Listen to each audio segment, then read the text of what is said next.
Welcome to session 6 of our relationship series. You have been learning how to run your relationship with a relationship attachment model. It describes the major bonds in your relationship and provides an outline for how to have huddles. These are so important. They are your planning meetings. And remember, we said huddles should not be more than 20 minutes, and you should try to keep them positive. And because of 5 steps, just walk through the RAM, we can review huddles and the RAM together right now. Step 1 of a huddle is to catch up on your busy lives. This applies the know. How are you doing in this area? Are there things that need to be talked about that have slipped through the cracks? Are you keeping regular talk times? The second step is called the patch-up. This addresses the importance of the bond of trust. So are there any conflicts or misunderstandings that you need to patch up? Yeah, and because trust has to do with what you think of your partner, what you focus on, your attitude toward your partner, you should really express right there in your huddle what you appreciate about your partner by saying, "This is how you have blessed me." Yeah, so the first 2 steps kind of look back on your relationship and see how things have been going, while the next steps look forward. So this third step of the huddle is called Dream Up, and it looks into the ways you rely on each other for working together and meeting each other's needs. The 4th step of your huddle is called Back Up, and it's having to do with your commitment in a very practical way.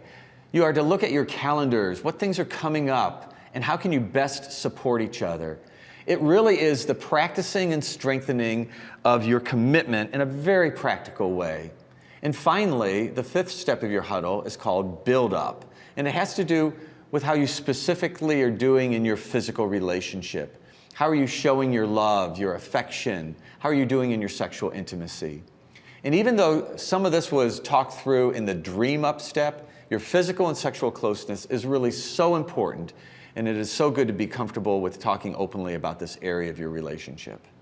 So now we have come to the last session of our series on your marriage relationship and the final bond described in the RAM, your physical and sexual relationship. Yeah, and I know what some of you are thinking. We had to endure 5 sessions just to get to touch. But listen, not all touch is sexual, okay? Yeah, I mean, a little conversation can go a long way. And actually, this is a really good place to begin. There's affectionate and supportive touch, like holding hands or snuggling on a couch. And then there's that kind of playful, flirtatious touch that isn't looking to go anywhere, but just let your partner know that you still are so attracted to them. So listen, touch, like the other areas in the RAM, is bonding, and therefore so vital to your relationship.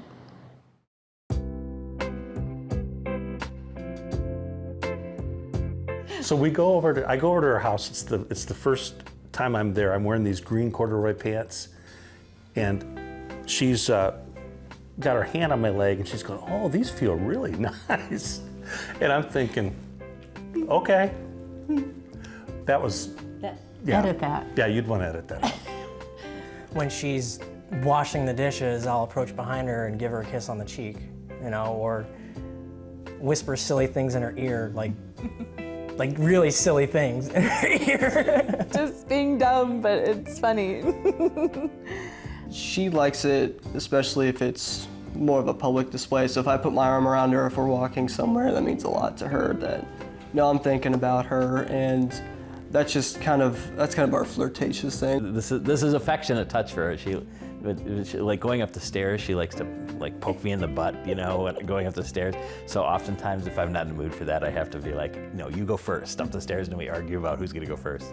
Tori and I keep our spark going by, in my side, just continuing to give her those unspoken things that she needs to feel full, to feel good about herself. I've come to find that pays off for me in terms of keeping the spark alive. Leonard is always doing flirtatious touch all the time. In the kitchen, at home, in front of the kids, in the parking lot, in the shops. And it's fun. Our kids thinks it's disgusting. They're embarrassed by it.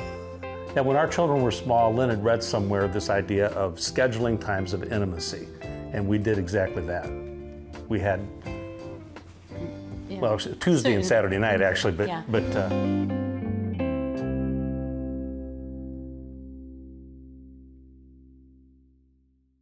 You know, there's just no denying that touch is so bonding. Yeah, I mean, in fact, even biological studies have clearly established the power of the bond of physical touch.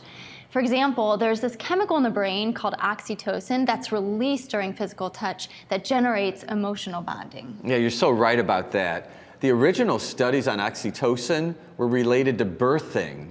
And they found that as a mother was giving birth, her brain actually flooded with this chemical and put her in a bonding state so that when she had skin-to-skin contact with her newborn, a bond was formed that would impact things like lessening the frequency of her postpartum depression or the ways that a mother and baby interacted, their eye contact, less crying, overall health measures.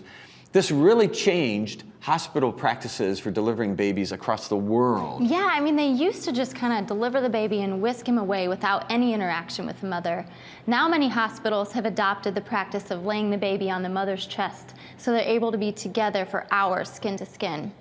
And now, what is really fascinating is that similar amounts of oxytocin are released as a couple engages in sex. If you think about that, we are biologically programmed to bond when we engage in sex. It's the biology behind the theology of what God said about marriage and sex in the book of Genesis.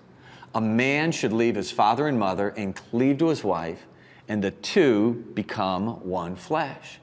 Becoming one happens in so many ways, but none so real as the oneness that occurs during the sexual act. But when it comes to the sexual relationship, there are some real challenges that couples have. You know, many surveys have asked married couples what is the most common conflict they have about their sex lives. Survey says... frequency. That just makes sense because most couples do not have the same sex drive. And they're not always on the same page when it comes to their sexual lives. And also, there are just so many things of life that can distract you and wear you out so that by the time you have opportunity, you're just too tired. So, what exactly is the sex drive? Well, sex drive is really all about frequency. It's the frequency of your desire for sexual activity. Now, understand that sex drive is not an either-or category. Rather, it's a range between a high drive that desires frequent sexual activity and then a low drive that's just, not in the mood as much. Well, that makes a lot of sense. And the sex drive is not the same as sexual arousal, which is really more about intensity than frequency. We would say that sexual arousal is the intensity of your feelings of sexual excitation and stimulation. This also has a range from low to high. Yeah, the sex drive and your sexual arousal are related to your biological makeup, but they are also influenced by your personal history and experiences, your emotional and your physical states, and even your attitudes towards sexual activity. Which really brings us to an important point related to that principle of imbalances. If it's normal to become imbalanced in our relationship, is it also true in the same way over the course of a marriage that many things are going to imbalance our sex drive or our sexual arousal? Absolutely, like kids, right? They have a way of wearing you out and then interrupting at the wrong times. No doubt about that, right? Yeah, and then there's just, daily life stresses, work schedules, illnesses, medications, hormone changes, aging, lots of things. And the answer to knowing that life will imbalance you is to be committed to recognizing it and then finding ways to rebalance those imbalances. Remember that second law of relationships. The danger is not becoming out of balance, but staying out of balance. So if you're experiencing some change or imbalance in your sexual relationship, be sure to admit it, talk about it, and work to rebalance your imbalance. If you can't figure out what's going on, seek out some professional help. But whatever you do, make sure that you're actively seeking to strengthen and realign your bonds of touch.